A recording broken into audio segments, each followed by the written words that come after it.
Debt collector pinjaman online atau DC pinjol, incar kontak darurat. Lakukan hal ini ya untuk teman-teman biar nggak kelewat atau mungkin teman-teman nggak kecolongan dalam tanda kutip.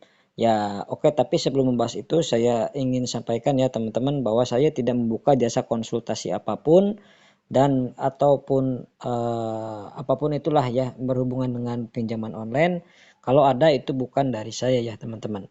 Oke, ngomong-ngomong soal DC incar kontak darurat, itu menjadi salah satu gerbang pertama ya yang akan dituju oleh para penagih pinjaman online. Yang mana para penagih ini sebenarnya untuk mencari kebenaran teman-teman kalau teman-teman enggak respon atau sebagai alternatif terakhir untuk membuat teman-teman itu membayar. Nah, kalau teman-teman ketemu DC yang baik, yang taat aturan, tidak akan ada masalah kontak darurat, hanya akan dihubungi seperti biasa, tidak akan berupaya untuk melakukan penagihan marah-marah, enggak ya, enggak akan mengganggu seperti itu. Tapi kalau teman-teman apesnya ketemu DC, ketemu oknum DC yang tidak bertanggung jawab, ya ujung-ujungnya teman-teman akan ya kena kayak dicecer ya teman-teman, kayak dicecer, akan diberikan kesusahan, diberikan keribetan ya, kayak kontak darurat ini ditagih-tagih.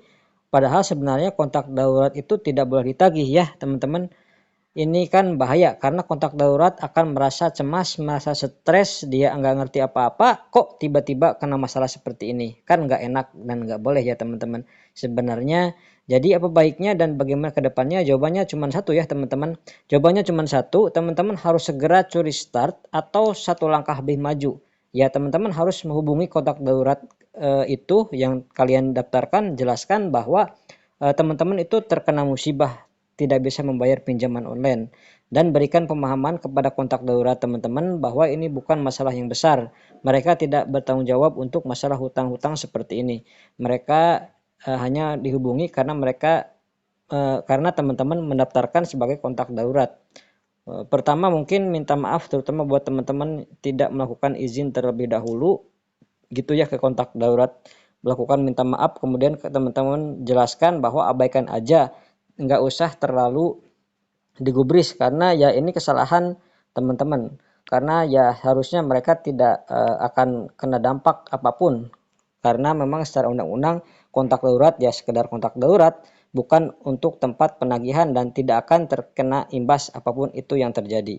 Mungkin itu aja ya teman-teman, harus mulai untuk apa yang proaktif gitu ya untuk menjelaskan kepada kontak darurat teman-teman, karena ya memang itu jalan satu-satunya membuat mereka itu lebih tenang dan lebih nyaman.